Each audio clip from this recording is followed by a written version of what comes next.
Last week I was asked the question, what makes Grand Seiko so special? Well, today I'm going to answer that with the help of this beauty.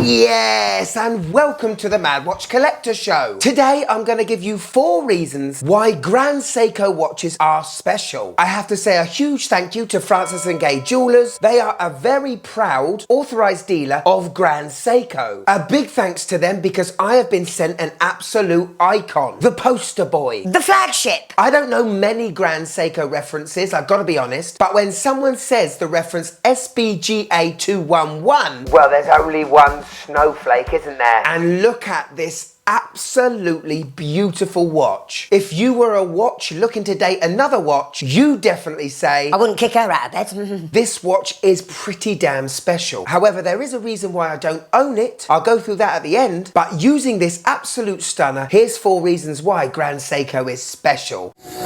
Okay, number 1 is fit and finish. Hand assembled and hand finished at the very famous Shizukuishi Studios. One of the big aims from Grand Seiko when they were first established in 1960 was to make a watch with a finish that looked better than no other on the planet. When you handle a Grand Seiko watch, for me it's like no other watch I've ever reviewed. From the beveling, the facets, the satinized parts are absolutely exquisitely done, and then we have to come on to the polished parts. The Ziratsu technique, which only true craftsmen at Grand Seiko that have been practicing this art for 5 years are then allowed to work on a watch to be sold. That's pretty special. This is probably the only watch I've ever felt like I need white gloves for because of how amazingly polished it is and the mirror finishing you get. The smudges are abundant. From the beautifully signed etched crown to the applied indices and handset. The sharpness of the laser cutting is at a level I can't see with the naked eye, and with the macro shots I'm showing you here, how it could ever get any better. Believe it or not, the SBGA 211, its complete construction is made of titanium. High intensity. So very scratch resistant and also 30% lighter than your regular stainless steel. Now, titanium is a very hard metal to polish, curve and cut. So to have the level of finishing we have on this snowflake is like absolutely second to none on the market. And put it simply, I very much doubt you'll ever find a better finished watch.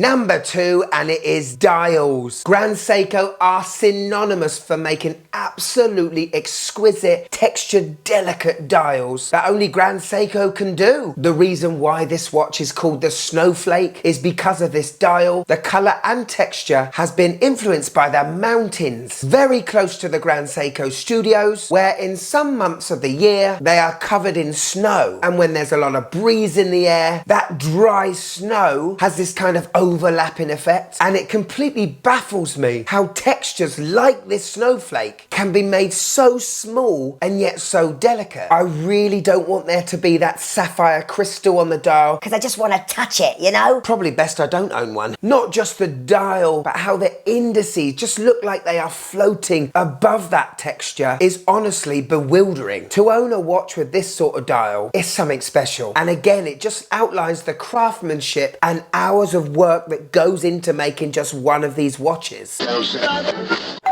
Number 3, and it is all about the movement and accuracy. Now, the spring drive movement has been around for quite some time now. In fact, it was first developed by Grand Seiko in the 70s, wasn't released until the late 90s, but to me, this movement still is as modern as you can get. And what we have inside here, ladies and gentlemen, is to start with an automatic mechanical movement with a rotor that winds up the mainspring, only to have an oscillating quartz crystal regulating the speed of the seconds hand. And this movement enables the seconds hand to glide over the dial and not tick like your regular mechanical movement. And it is something so impressive to see in person, it really makes me want to buy one. The fact you've got this beautifully light snowdrift textured dial already sends me to a calm place. But to watch that heated blue stainless steel seconds hand glide over those gorgeous indices, it's honestly honestly a watch enthusiast's dream. Not only is this movement so goddamn mesmerizing, it only loses 15 seconds a month. Twice as good as your COSC certified superlative chronometers. From certain Swiss brands out there. Grand Seiko don't just do spring drive movements, they also do absolutely amazing high beat movements, 36,000 beats per hour, still keeping a high power reserve and accuracy. These in-house movements are only exclusive to Grand Seiko, and this is another big chunky reason why they're so bloody special.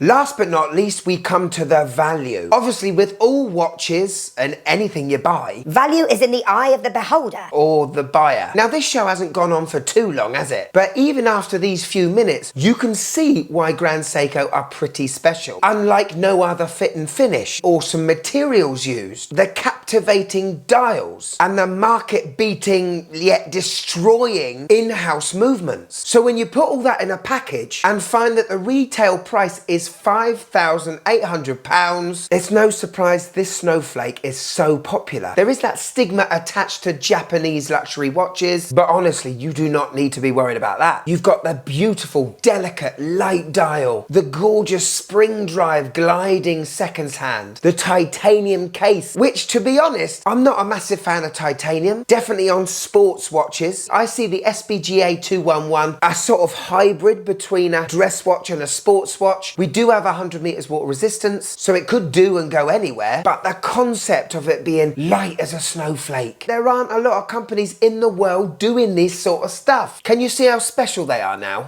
Could you just click that like button, please? It really helps the channel.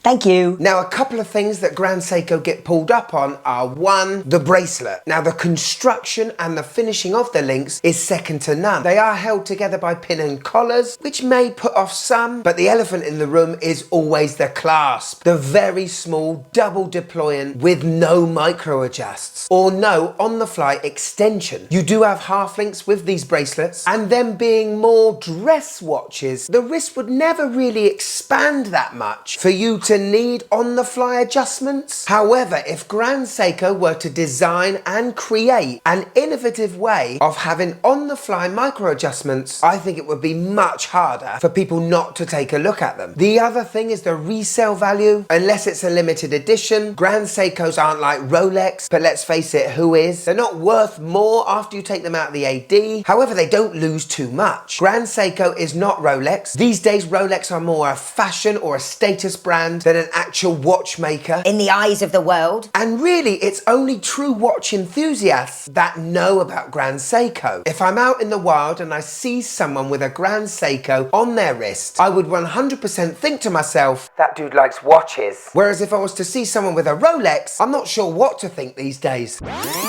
If you can, go to a dealer like Francis & Gay. Hold one of these watches, feel one of these watches, have it on your wrist. Because even though I've given you as best video footage as I can, nothing's ever as good as it is in person. So the question is, MWC, why have you not got a snowflake? Put simply, it's just too much of a dress watch for me. I'm a very sporty guy in a sporty profession, and this watch, even though it's absolutely beautiful and I'd love to own it, it wouldn't get a lot of wrist time. Whenever we buy a luxury watch, we like to hope that every part from design to making to on our wrist, we expect a certain level of finishing that reflects the price we pay. I can wholeheartedly say that if you was to buy a Grand Seiko, you'll be questioning to yourself, why is it not more money? If you've watched to the end of this show, thank you so much. Fancy a bit more of the Mad Watch Collector? Well, why don't you click here and join? And if I've got you for a few more minutes, why don't you check this show out? Oh my God, exquisite videography. Yeah, go on, check this one out. It's really good. I've got time to wait. I haven't really actually. I haven't got time at all, so click it, please. Click it. Click it!